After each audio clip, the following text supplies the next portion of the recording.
चलिए तो आज हम क्षेत्रमिति का प्रश्नावली 13.3 प्रश्न संख्या 2 पढ़ेंगे। देखते हैं सवाल क्या कह रहा है।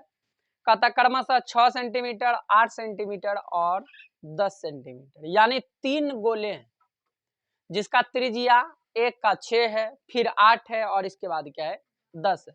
3 गोले हैं तो समझ रहे हैं एक का त्रिज्या अगर मान लेते हैं 6 सेंटीमीटर है तो ये हो गया 6 वाला, इससे थोड़ा बड़ा हो जाएगा 8 वाला और इससे बड़ा हो जाएगा 10 वाला। तो ये जो है 10। तो देखिए क्या है, छोड़िए उसको, ये हम समझ रहे थे जो चित्र जो ये दिया है एक 6 सेंटीमीटर है, पहला का त्रिज्या कितना है 6 सेंटीमीटर है, दूसरा का क्या है 8 सेंटीमीटर है और तीसरा जो है उनकी त्रिज्या क्या है 10 सेंटीमीटर।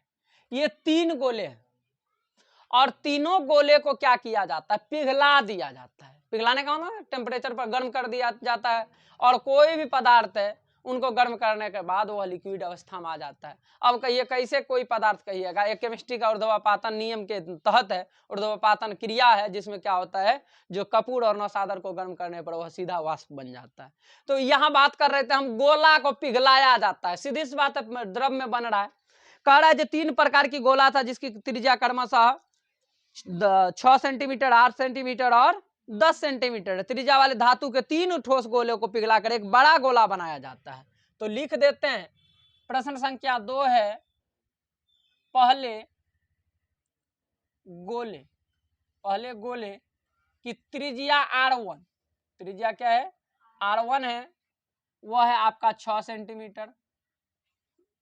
दूसरे गोले की त्रिज्या R2 है जो 8 सेंटीमीटर है एवं तीसरे गोले की त्रिज्या R3 है जो कितना है 10 सेंटीमीटर है।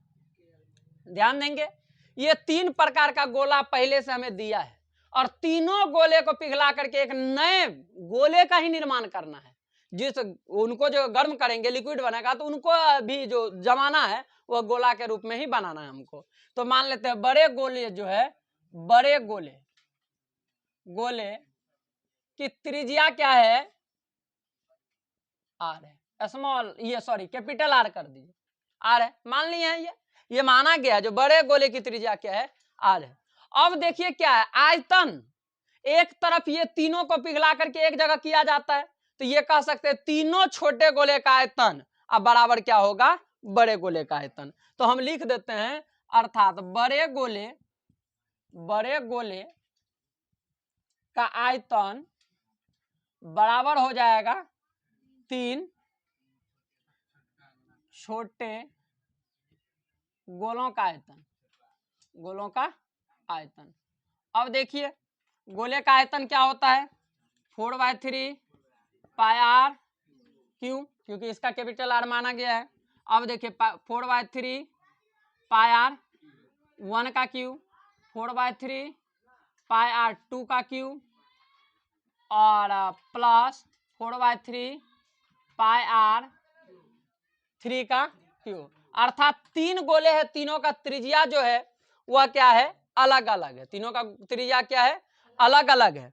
अब देख लेते क्या है पाई बाय 4/3 पाई इधर कॉमन ले लिए हैं तो यहां बच जाता है आर क्यू बराबर क्या हो जाएगा 4/3 पाई। देखिए तो तीनों में कॉमन आ रहा है, यहां बच जाता है आपको R1 का क्यूब जोड़ R2 का क्यूब जोड़ R3 का क्यूब। अब देखिए ये दोनों क्या हो गया दोनों तरफ कट गया। अब देखिए क्या है जो ये कट गया, अब कटने के बाद बच जाता है आपको R3 यानी R3 का क्यूब।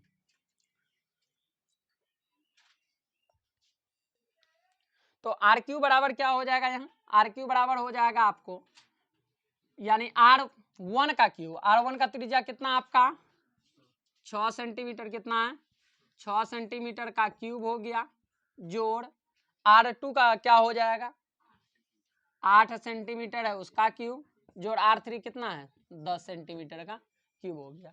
अब देखिए क्या है आर क्यू बराबर आपका हो जाता है आर क्यू बराबर छः छः के 36, 36 छः के 200, 16 जोड़ 8 8 64, 64 8 500, 12 जोड़ 1000 कितना हो जाएगा 1000। 10 गुना 10 कितना होता है 100, 100 गुना 10 1000। अब आपका देखेंगे क्या हो जाता है, आके देखते हैं यहाँ हो जाता है आपको RQ बराबर 216 जोड़ 512 जोड़ 1000, 15 2 17 128 कितना हो जाता है 1728, 1700 कितना हो जाता है 28 सेंटीमीटर क्यूब हो जाता है।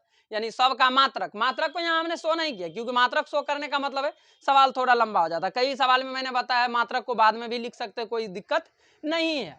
अब देखते क्या हो जाएगा सेंटीमीटर क्यूब हो जाता है, अर्थात RQ बराबर कितना हो गया, सॉरी R बराबर हो गया √1728।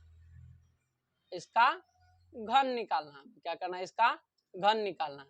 तो अब आप बताएंगे इस किसका घन है, तो 12 का घन क्या होता है 1728, अर्थात हम कर सकते हैं 1728 को लिख सकते हैं 12 गुना 12 गुना 12 सेंटीमीटर क्यूब, अर्थात एक R बराबर क्या निकल जाएगा 12 सेंटीमीटर। ये जो है बड़े गोले का जो त्रिज्या है हमें क्या निकल जाता है, वह निकल जाता है 12 सेंटीमीटर। तो सवाल में कहा गया था जो 3 छोटे गोले को क्या किया जाता है, पिघलाकर एक बड़े गोले का निर्माण किया जाता है, जिस गोले का त्रिज्या हमें ज्ञात करनी है। तो देखते हैं 3 छोटे गोले को पिघलाकर एक बड़े गोले बनाया जाता है जिसका त्रिज्या हमें क्या निकलता है 12 सेंटीमीटर।